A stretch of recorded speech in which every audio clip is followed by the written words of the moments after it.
Di sini saya akan menjelaskan mengenai objek yang dinamakan menu strip. Ya. Nah, sebelum saya masuk ke dalam bagaimana penggunaan menu strip, saya akan menjelaskan dulu apa yang dinamakan dengan menu. Nah, saat ini Anda lihat tampilan editor dari Visual Studio. Pada sisi atas, dapat Anda lihat ada menu file, edit, view, sampai dengan head. Ya. Nah, masing-masing menu ini di dalamnya terdiri lagi banyak menu. Nah, misalnya menu file ini ada menu new, open, sampai dengan exit.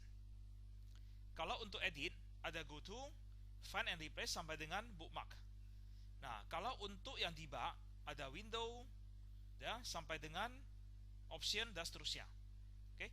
Nah, setiap menu yang saya pilih di atas memiliki banyak submenu. Dan setiap submenu juga dimungkinkan memiliki submenu lagi. Nah, seperti ini. Ada new project, ada new repository, ada new file, dan seterusnya. Ya. Nah, yang Anda lihat saat ini, menu-menu mulai dari file, edit, view, sampai dengan help, ini dinamakan dengan istilah menu pull down. Ya, istilahnya adalah menu pull down. Nah, kenapa dinamakan sebagai menu pull down? Pull down terdiri dari kata pull dan down. Pull tarik, down bawah, tarik ke bawah. Nah, kenapa dinamakan sebagai menu yang ditarik ke bawah? Nah, kalau Anda lihat sekilas, menu-menu yang ada di atas ini, file, edit, sampai dengan help, seperti tirai jendela, ya, tirai jendela yang kalau kita tarik baru akan menutup ke bawah. Jadi tutupnya itu akan jatuh ke bawah, gulung ke bawah. Ya, biasanya tirai yang seperti tirai bambu. Ya. Nah, jadi menu ini ibarat seperti tirai jendela itu. Kita klik menunya, baru muncullah menunya ke bawah. Ya, waktu kita klik diistilahkan sebagai pull, kita tarik. Kita tarik, muncullah menunya ke bawah. Maka dinamakan istilahnya sebagai menu pull down. Nah, bagaimana cara kita membuat menu-menu seperti ini? Nah, itulah kita akan menggunakan menu strip. Oke, nah kita lihat. Saya masuk ke toolbox. Saya cari menu strip M. Ini dia. Saya tarik ke form. Nah, maka secara otomatis akan muncul objek yang otomatis akan lengket ke sisi atas dari form. Ya, nggak bisa kita tarik ke bawah atau ke tengah. Ya, otomatis dia akan lengket di sisi atas dari form. Nah, di luar form, di bawah ini ada lagi yang namanya menu strip. Nah, menu strip inilah yang akan kita gunakan untuk membuat sejumlah menu, dan setiap menu ada submenu, dan submenu bisa memiliki submenu lagi. Nah, apa yang Anda lihat pada editor mulai dari file, edit, view, sampai dengan help, semua ini dari file sampai dengan help ini sebenarnya hanya menggunakan satu objek menu strip. Jadi dia tidak menggunakan banyak menu strip. Bukan berarti hanya menu file ini ada satu menu strip, edit satu menu strip, view satu menu strip, dan seterusnya. Enggak. Tetapi hanya satu menu strip untuk semua menu ini. Ya. Nah, nanti akan kita lihat caranya. Oke. Nah, menu strip sama seperti sama seperti objek-objek yang sebelumnya. Text box, label, ya. Dia memiliki penamaan inisial. Nah, untuk menu strip, inisial itu biasanya diawali dengan MS. Nah, misalnya di sini adalah MS menu. Ya. Nah, maka dia akan berubah menjadi MS menu. Nah, kita akan mulai membuat menu yang pertama. Nah, caranya. Oke, saya masuk, saya klik ini. Saat kita klik, saya bisa tuliskan. Nah, contohnya menu file, enter. Nah, baru di dalam menu file ini ada menu apa lagi? Misalnya menu new, kemudian open, kemudian save. Sudah? Nah, maka sampai pada posisi ini, jika saya jalankan, kita lihat. Nah, saya pilih menu file, maka sudah ada new, open, save. Oke, saya stop. Nah, maka sampai saat ini, jika kita perhatikan di properties, saya tarik ke bawah. Nah, maka dapat Anda lihat, selain form 1 dan selain MS menu, ada lagi 4 objek. 4 objek yang dinamakan sebagai toolstrip menu item. Ya. Nah, jadi ada new, open, save, dan file. Nah, setiap menu yang ada di dalam menu strip akan diperlakukan menjadi sebuah objek. Satu menu, satu objek. Nah, jadi kalau misalnya untuk menu file yang ada di editor ya, file ini, nama file ini, tulisan kata file, ini sudah satu objek. New, satu objek. Project, satu objek. Repository juga satu objek. File, satu objek. Nah, ini juga satu objek. Open ini juga satu objek, dan seterusnya. Jadi satu menu, apakah menu tersebut adalah menu utama atau submenu? Apakah submenu tersebut ada submenu lagi atau tidak ada submenu lagi? Itu tetap diklaim menjadi satu objek. Pokoknya ada tulisan, itulah satu objek.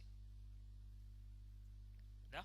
Nah, jadi kalau saya pilih file, ya, pilih file toolstrip ini, nah, saya bisa ganti. Name-nya, teksnya adalah file. Nah, namanya apa? Nah, misalnya di sini saya tuliskan menu mn file. Ya, name-nya adalah mn file. Nah, kalau untuk new, saya namakan apa? Misalnya mn file new. Yang open, mn file open. Kemudian yang save, mn file save. Nah, sudah. Berikutnya, ini masih perancangan menu ya, belum prosesnya. Nah, coba kita lihat lagi di editor. Di editor ini, setelah menu new, open, sampai dengan start window, lanjut. Nah, di tengah ini ada garis pemisah. Nah, nampak kan ada garis ini. Nah, garis ini gimana cara membuatnya? Oke. Nah, untuk membuat garis tersebut ada dua cara. Ya, garis itu dinamakan sebagai separator. Ya, dinamakan sebagai separator. Nah, cara yang pertama dapat kita gunakan, perhatikan. Nah, di menu type here ini ada kata type here. Tanda panah ini saya pilih. Nah, di sini ada tulisan separator. Ya, nah saya pilih. Maka otomatis nampak kan sudah ada garisnya. Oke, saya hapus. Cara kedua bisa dengan memasukkan karakter strip tanda kurang. Satu buah karakter tanda kurang. Setelah itu enter. Nah, berubahlah menjadi separator. Oke. Nah, menu berikutnya saya masukkan exit, keluar. Nah, untuk exit saya namakan dia adalah mn file exit. Nah, kita lihat di daftar menu ini. Jadi ada mn file, menu file new, menu file open, menu file save, menu file exit. Nah, kemudian ada separator. Nah, Anda pernah lihat toolstrip separator. Nah, untuk separator ini tidak perlu diubah namanya. Kenapa? Karena untuk separator ini tidak bisa kita pilih saat program dijalankan. Jadi kalaupun kita ubah namanya, tidak akan mungkin kita memberikan proses apapun. Ya, jadi dia hanya visualnya itu hanya sebagai pemisah. Oke. Nah, sampai di sini maka menu yang pertama sudah selesai. Oke. Nah, berikutnya lagi, saya akan membuat menu yang di samping menu file. Contohnya di sini adalah misalnya menu edit. Nah, di dalamnya ada cut, copy, paste. Nah, misalnya ada 3 menu. Oke, saya berikan namanya dulu. Untuk edit, mn edit. Yang cut, mn edit cut. Yang ini mn edit copy, kemudian mn edit paste. Nah, maka dapat Anda lihat sudah lumayan banyak ya. Nah, jadi ada di dalam menu edit ada menu mn edit cut copy paste file yang tadi. Sudah? Nah, jika saya jalankan, nah, maka sudah ada 2 menu. Menu file, menu edit. Oke. Nah, saya tambahkan lagi. Misalnya di sini ada Windows. Nah, di Windows ini di sampingnya ada menu Cascade, ada menu Tile, sampingnya lagi ada horizontal, ada vertikal. Nah, coba kita lihat. Nah, di menu file, Windows, Tile. Nah, di dalam submenu ada submenu dan ada submenu lagi. Nah, itulah caranya kita membuat submenu di dalam submenu di dalam submenu. Oke? Penamaannya juga sama. Nah, misalnya untuk yang window ini, mungkin namanya mn Windows. Kemudian di sini mn Windows Cascade. Nah, dari sini aja juga bisa mn Tile, mn Window Tile, kemudian mn Win Tile horizontal. Kemudian ini menu window tile vertikal. Ya, jadi setiap menu adalah objek. Nah, sekarang kita lanjut untuk prosesnya. Oke, untuk prosesnya. Nah, prosesnya di sini misalnya untuk memastikan bahwa prosesnya ada ya, saya pasangkan satu label. Ya. Nah, mungkin tulisan label ini saya buat agak besar. Jadi font yang sebelumnya 12 saya jadikan 20. Ya, label 1 ya. Oke, saya nggak usah ubah namanya, ya, hanya sebagai contoh aja. Nah, jika saya pilih new, maka nanti label 1 ini dia akan menuliskan kata file new. Jika saya pilih open, maka label 1 akan menuliskan kata file open. Yang save juga sama. Kalau saya pilih exit, program tutup. Ya, jadi dia tidak menuliskan kata file exit, tetapi program tutup. Nah, caranya gimana? Ingat, tadi di awal sudah saya katakan, setiap menu adalah objek. Oke, setiap menu adalah objek. Nah, jika setiap menu adalah objek, maka ada event masing-masing. Nah, itu dia, ada eventnya masing-masing. Nah, misalnya yang new. Oke, saya pastikan ini file new, saya pilih file new. Kita masuk ke event. Nah, ada event klik. Jika saya klik menu new, apa yang terjadi? Nah, saya pilih new, klik. Jika saya pilih yang open, klik pada menu open, file open. Jika saya klik pada menu file save, dan jika saya pilih atau klik menu file exit. saya akan tuliskan label 1.text sama dengan file new. Kalau jika saya pilih open, maka ini adalah file open. Jika saya pilih save, maka file save. Dan jika saya pilih exit, maka this dot close. Tutup programnya. Nah, kita coba lihat. Oke, file new. Nah, muncullah nih file open, file save, file exit, keluar. Ya. Nah, jadi inilah prosesnya. Bisa? Oke, kita lanjut. Nah, kita perhatikan lagi menu yang ada di editor. Ya, di editor Visual Studio. Nah, di sini Anda perhatikan. Di kirinya ada gambar. Ya. Kemudian ada menu yang nggak bisa dipilih. Nah, ini dia, dikunci. Muncul menunya tetapi dikunci. Kemudian ada menu yang menuliskan shortcut. Nah, seperti ini. Ctrl S, Ctrl Shift S. Untuk print, Ctrl P. Untuk exit, alternate F4. Nah, gimana caranya?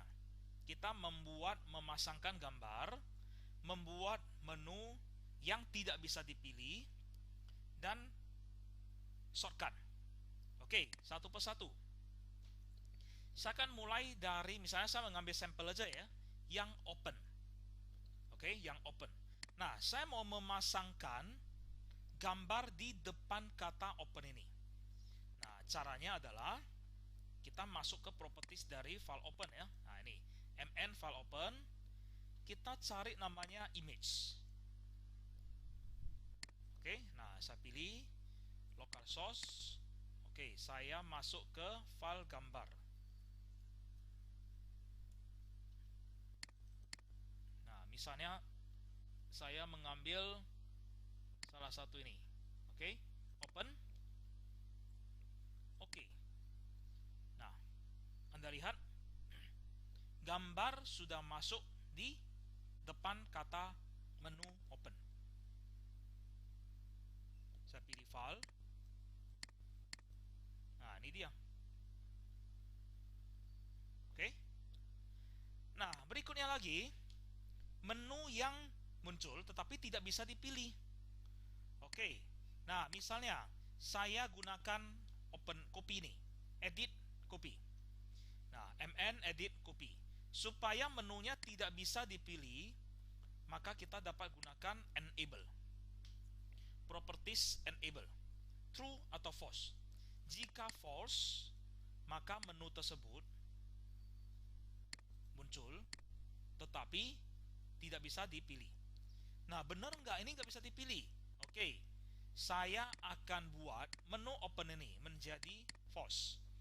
Enable-nya menjadi false. Nah, kita coba. Jika saya pilih file new, nah berubah kan, file new. Jika saya pilih save, file save. Jika saya pilih open, nah nggak bisa dipilih. Ya, maka otomatis ini juga tidak akan berubah. Nah, selain enable, ada lagi yang namanya visible. Kalau visible, menu itu mau muncul atau tidak.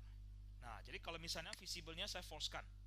Ya, visible dari file open ya, saya force-kan. Nah, kita coba lihat. Waktu saya jalankan, saya pilih file. Nah, open-nya hilang. Tersembunyi. Jadi dia menjadi invincible. Ya, tidak muncul. Nah, itu kalau kita mainkan dari properties visible. Oke, saya balikkan lagi. Kemudian untuk yang copy ini juga enable-nya saya aktifkan kembali. Nah, berikutnya shortcut. Nah, yang di depan ini. Gimana caranya kita memasangkan shortcut? Nah, untuk membuat shortcut, tidak perlu dari coding, ya, dari properties sudah tersedia. Nah, misalnya untuk yang new, biasanya ya, kalau untuk new, shortcutnya apa? Control N. Kalau open, Control O. Save, Control S. Ya, exit. Seperti tadi kan, ada alternate F4. Nah, saya akan buat dulu, mulai dari new. Nah, pastikan yang terpilih adalah new, atau dari sini mn file new. Kita cari yang namanya shortcut key. Oke, yang namanya shortcut key. Nah, di dalam shortcut key ini, di sampingnya kita pilih tanda panah. Nah, dia muncul tampilan seperti ini. Ada tersedia Control, Shift, Alternate, dan key-nya apa? Tombolnya apa? Nah, new biasanya kita gunakan adalah Control N. Maka centanglah Control, key-nya kita cari, ya, N. Ini dia. Ya, oke. Nah, maka sudah muncul. Otomatis ini akan muncul.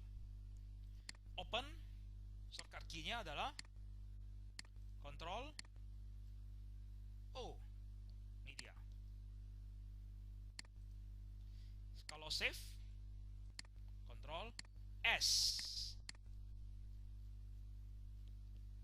Ini dia.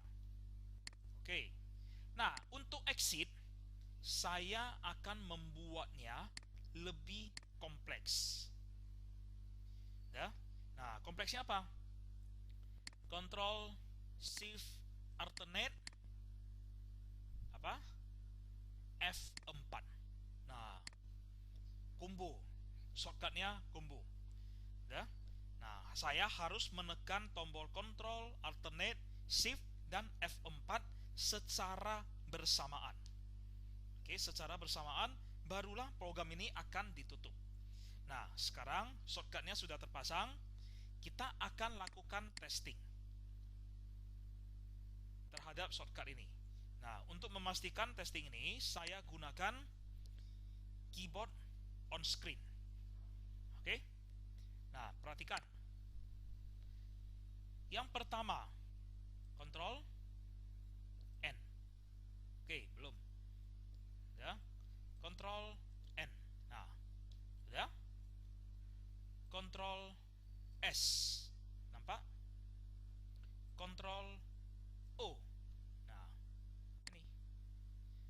Ya, Control N untuk new, open, dan save. Nah, berikutnya Control Alternate Shift F4. Oops, sorry, terklik. Saya ulangi lagi. Nah, oke. Control Alternate Shift F4. Nah, kita lihat. Control Alternate Shift. Nah, saya pilih F4. Selesai programnya. Kita tutup. Sudah? Nah, maka sampai sini Anda sudah melihat bagaimana kita menggunakan shortcut. Ya. Nah, lanjut lagi. Ada satu lagi di sini. Nah, saya buka kembali on-screen keyboard ini. Nah, di dalam on-screen keyboard, Anda perhatikan tulisan file, edit, view, dan seterusnya.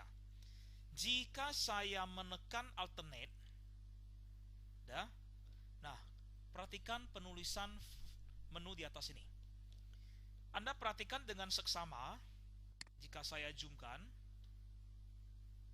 nah, sekali lagi di sini, saya tekan alternate. Oke, nggak nampak. Oke, biasa saya gunakan yang biasa aja lah ya.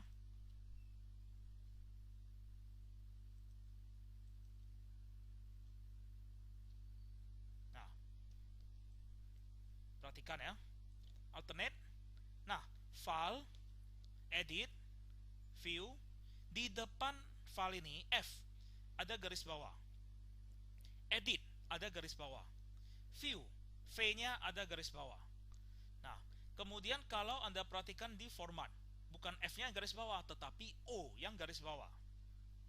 Ya, karena kalau F garis bawah sudah ada di file. Ya? Nah, dan seterusnya. Nah, pertanyaan sekarang adalah, gimana caranya saya membuat garis bawah ini? Nah, kalau saya jalankan program ini, program yang saya buat, kemudian saya buka lagi on screen keyboard, Anda perhatikan jika saya klik alternate. Muncul? Nggak ada kan? Nah, saya klik alternate, nggak muncul. Nah, oke. Gimana cara membuatnya? Saya masuk kembali ke file, mn file. Saya pilih menu file ini. Kemudian di bagian teks, di depan huruf F-nya, saya berikan karakter dan. Setelah itu enter. Oke. Kemudian di edit, mn edit. Saya pasangkan di depan karakter D dari edit, bukan E ya. Pasangkan karakter dan di depan D. Enter. Nah, kalau Anda lihat di sini di perancangannya, di depan F file, F-nya ada garis bawah, D-nya ada garis bawah. Nah, kalau saya jalankan programnya, ada garis bawahnya? Belum ada. Nah, saya buka on screen keyboard, saya klik alternate. Nah, nampak? Muncul garis bawahnya. Nah, fungsinya apa? Nah, fungsinya di sini, kalau saya mengklik alternate D, maka saya pilih menu edit. Saya pilih alternate F, itulah menu file. Sudah? Nah, garis bawah ini itulah dinamakan sebagai mnemonic. Ya, istilahnya adalah mnemonic. Oke. Nah, istilahnya dinamakan sebagai mnemonic. Oke. Nah, sampai di sini Anda sudah melihat gimana cara kita membuat mnemonicnya. Pertanyaan berikutnya, kalau misalnya saya mau menuliskan menu yang memang mengandung karakter tanda dan, nah maka gunakanlah dua buah karakter dan. Misalnya contohnya tes. Ya, nah seperti ini. Bisa? Oke. Nah, maka sampai di sini Anda sudah melihat bagaimana caranya kita membuat suatu program yang memanfaatkan menu pull down, di mana dia menggunakan menu strip, objek yang namanya menu strip. Oke, sampai sini. Jika ada pertanyaan atau ada yang kurang jelas, silakan tanyakan ke forum yang telah tersedia. Terima kasih.